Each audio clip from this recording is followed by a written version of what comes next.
Hello and welcome to Lansing Pulse. I'm Ken Miller. It's been a while since we've done one, but I'm always joined by Tim Vandall, our City Administrator. Tim, earlier this month in November, Lansing voters very narrowly approved increasing the local sales tax rate, and that's going to fund a new municipal aquatic center. So, and again, we're recording this in mid-November. Let's start with a timeline now. Since the voters have spoken, what are the next steps? So right now, we're probably going to have a contract with an aquatic design engineer at an upcoming city council meeting, and engineering and design that will probably take several months. So I think that will take place maybe until midway through next year. I was telling the city council last night, we're in this challenging stage right now where so many people are excited about this. A lot of residents are excited about it, and I get it. But at the same time, we really don't want to rush this. Right. We want the best municipal aquatic facility possible with the money that we have. And kind of like you alluded to a moment ago, we are cognizant of the fact that it did pass very narrowly. Right. That we're aware of that. It wasn't a mandate. It was not a mandate. Right, and so it's one of those things where we understand that, and I think we want to build an efficient pool. Mm-hmm. We want to build a pool that doesn't break the budget or anything like that. Right. But we also want a pool that Lansing's residents can be proud of. And also, so the sales tax, it's 0.45%. So our sales tax rate right now is 8.95%. So this would increase Lansing's sales tax to 9.4%. Mm-hmm. So even at 9.4%, we're still less than Leavenworth at 9.5%. We're less than Shawnee at 9.6%. We're less than most of Johnson County and Wyandotte County. So even though the sales tax rate is going up a little bit, we're still pretty comparable with most neighboring communities. Right. So there's still a lot of steps to go through. That sales tax increase wouldn't take effect until July 1 of next year. That's very important. Yes. It's not taking effect now. Correct. So there's still several months before that sales tax rate would change. Right. So there's still several steps to go through. We were speaking about this last night at the city council meeting, so I would say it's more likely it might open in 2025, but there's an outside chance 2024, but more likely 2025. Right. I've heard you talk about, and I've heard some of the city council members and the mayor talk about, there's also some other factors that we can't really control. Yeah. One is inflation, and we all know how that's hitting us right now. The other is interest rates, because you're going to have to borrow money to build this pool. So I guess with those outside factors factored in, maybe don't expect it in 24, but we'll all have smiles on our faces if it's built and usable by 24. Yeah, no, that's a really good way of putting it. Like I said, things would need to fall just perfectly in order for it to be open by 2024. And even outside of the increases in construction costs and interest rates, the other thing that we need to keep in mind too is there are so many delays right now. Getting materials. And someone I know was building a house and they couldn't put up a garage door for several months. Right. So you're hearing lots of horror stories like that. And again, this is going to be a multi-million-dollar investment. We want to do it right, and we don't want to rush the engineers or the contractors or anything. So we're trying to do it right, we're trying to be patient, and we're trying to be intelligent in how we're doing this. So doing it right is obviously a main goal here. But I think people that are watching this video and people that voted, especially voted in the affirmative for the aquatic center, can they still have some input on what that aquatic center is going to have? The size of the pool, lazy rivers, slides, and all that. How can they still participate? Yeah, absolutely. So right now, we have the website that was rolled out several months ago, and that was more geared for education of voters. And but we're going to be retooling that website, maybe to more solicit feedback and things like that, to figure out what people are passionate about, what type of slides they might want. Things like that. It was interesting, we did a public forum downstairs in the community center a couple of months ago, and we had some people telling us you need 8 swim lap lanes to host tournaments, and then we had some people telling us you needed 6 lanes, and we had some people liking the the slides that have covers over them that twist around, and all of these types of things we'll need to refine a little bit more. Because again, like we've talked about the last couple months, the plans that we put out before the citizens were pretty conceptual. It was kind of a good idea of what we could get for that $8 or $9 million range, but it wasn't definite, you know? So those are the types of things that we're going to try to refine over the next several months. So that website should hopefully be retooled for more citizen feedback coming up. You know, beyond that too, though, we're a small city, and I'm in City Hall every day from 8 a.m. to 5 p.m. I'd love to hear people reach out and tell me what's important to them. You know, I've got kids, and so my kids are already telling me what they like. So we'd love to hear from residents, whether that's an email or a phone call or popping by, or, you know, we joke around a little bit sometimes too. We have our city council meetings 2 times a month and a work session, and hardly anybody ever shows up to them. So I mean, we're always there at these city council meetings. People could come in and let us know their preferences at those. Give me a call. My phone number at City Hall is 727-3233, or my email is tvandall@lansingks.org.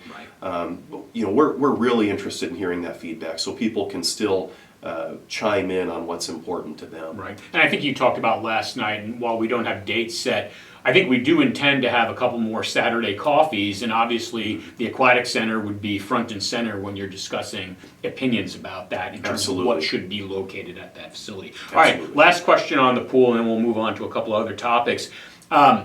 I don't think this is as widespread known in the community, but let's remind folks where this facility will be located. Land has been purchased, we know where it's going to go. Yes. So it'll be at the corner of West Mary and Bittersweet, so directly west of Lansing Elementary School. That location, it was appealing to the city council. There's sidewalks on both sides of West Mary Street. It's near Angel Falls Trail. There's a newer sewer line in the ground there. There's adequate water capacity. There were just so many positive attributes about that location. So that's what made it appealing. You know, along those lines though, one of our city council members kind of reiterated what you had said, that maybe there's a lot of people who don't know where it's at. So we had the suggestion last night to maybe put up a sign, because even if we're not able to build it for a couple of years, it'd be nice for our residents to see a sign at that location that says, future site of Lansing Aquatic Center or something like that. So that might be something that folks will see in the next few months. Well, it's funny you bring that. It's a great segue into the next question. And again, last night's meeting, I think there was a lot of things that are really going to impact the future of Lansing. And you talked about big signs letting people know. That was one of the components of what happened last night. There's been some movement with regard to Town Center, although it had been published in agendas and whatnot over the past couple of weeks for both the Planning Commission and the City Council. I think last night was really the first public announcement, if you will, about what's happening at Town Center. So I'll let you have the glory, tell people what's coming to Town Center. Yeah, so last night the City Council approved a sale agreement to sell 12 acres to Kansas City, Kansas Community College for a new satellite campus for KCKCC. It was just an exciting council meeting. You could tell the City Council was thrilled. KCKCC is very excited about that location. I know for us, we feel like a new community college with hundreds and hundreds of students every day and faculty, that's going to be appealing for existing Lansing businesses and prospective Lansing businesses, so we're excited about that. I know from KCKCC's perspective, this is going to be a new building, might not be built for 3 or 4 years, but it'll be a new building. I think it'll allow them to offer more classes and a more wide variety of classes. And I think it's a more centralized location for them. So I think it'll be easier for Lansing students to go there, easier for students in Baser, Piper, wherever to go there. So I think that's why it's appealing to them. They're expecting more students to enroll there.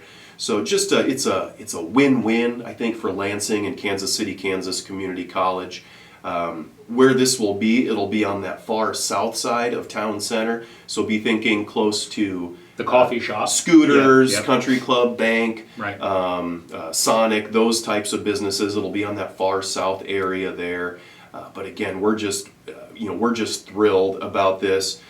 Their president was at our meeting last night and answered some of the questions of the city council. And I know he had mentioned, they want to have something on their location to let people know, hey, we're going to be here hopefully in 2027. Right. They've still got some irons in the fire. They need to do some fundraising for this new campus, but still, it's the excitement in last night's meeting was palpable. And like I said, it was cool that it was excitement on our end, but also on KCC's end. Now, I say this half in jest. I'm trying to figure out whether President Mosier of KCCC was joking, but he sounded kind of serious. He was talking about putting a giant tractor out there with the signage. Was he joking, or? I think he was a little bit serious in that, and because I think their goal, as well as the city's goal, is to let people know that, hey, this is coming up, and we're excited about it. So yeah, we'll be in communication with him on what that looks like. We will get photos and put them on Facebook if they put a tractor out there. Yeah, exactly. Yeah. But no, I mean that just reiterates how excited they are to be at that location. You think about maybe some of the other locations where they're at, and maybe the visibility isn't quite as good. Right. This is right on K7, 30,000 vehicles per day, and they want to let people know, hey, this is going to be the site of our new campus. So yeah, they're going to have some type of whether it's signage or something out there letting people know. Okay. All right. What's the latest you've heard about work finishing up on the intersection project at K7 and Eisenhower Road? You and I have driven through it many times. I mean, it's part of your day almost. There have been, I'm not going to say delays, but there have been, whether it's materials, whether it's just getting stuff done. I mean, it sounds to me like for the most part, the project's going to be finished before the holidays really roll in. And I'm not talking about Thanksgiving, but Christmas. But maybe not. So what's the latest you've heard about the intersection project? Yeah, I mean, there were slight delays, and they weren't the result of anything the contractor did or anything Lansing did or anything like that. A lot of it was the result of utility relocations. And so if people recall last year, utilities were supposed to be moved out of the way. And maybe there were some utilities that didn't move out of the way as well as we had hoped they would have last summer. So that's been one of the causes of delays. There was also a slight delay with purchasing land on the north side of Eisenhower, or an easement on that north side of Eisenhower that delayed things slightly also. But overall, you're right. We're still hoping the project is 99% complete by the time Christmas rolls around. They're pouring concrete on the south side of the intersection as we speak. Even though it's cold, they're able to pour concrete and then put those blankets on top of it. The challenge the last week or two has been asphalt. You can't pour asphalt when it's this cold. Concrete you can do a little bit, but not asphalt. But they were saying last night, one positive is I think there's some warmer weather in the forecast for the next couple of weeks. So I would anticipate that last week and a half of November, and maybe that first week of December, they're going to be doing a lot of pouring of asphalt. So that might result in some lane closures. There won't be any full closures, no full closures, but there might be 2 lanes consolidated into one during that time frame. But again, it's going pretty well. We're pretty pleased with the contractor. They're doing a good job. But it's been slightly delayed for things that are just out of our control. Well, and I think it's also important, we've been harping on this for months and months, if you can avoid that intersection, please do. Now, that's not to say if you've got business at Quick Trip or any of the intersection businesses there, by all means, please go and do it, but maybe change your schedule a little bit to avoid rush hours. In one alibi that, you had said something that sparked something in my head that we want to reiterate, because it's been a challenging project for our residents, and we get that, but we have had access to our businesses the entire time. Maybe not direct access, but it might have been off of Eisenhower, but all businesses have been open the entire time. They've had access the entire time, and that's something that we're proud of. it was actually interesting. One of the businesses was telling us about a construction project they had in another town where they were completely shut off. They had zero access points for their business. And so while we've had lane closures, we've had delays, every business at that intersection has had access the entire time. Right. Okay, final question, and I haven't personally been out there in probably 3 weeks, and I've been trying to go out there more often, but the ball fields out at Bernard Park, and we've posted on social media, whether it's been drone video or just drone shots of the progress as those baseball and softball fields are built. What's the latest on finishing that up out there? Similar to that K7 and Eisenhower project, I mean, it's really close to completion. This one's maybe a little bit closer to completion. There was a really great photo in that last issue of the Lansing Connection where you could see the progress that they've made and you could see the grass growing and everything. So I want to say they're 90 or 95% complete. They're wrapping up some things right now with the building, so they're wrapping up the restrooms and the concession stands and things like that. Right.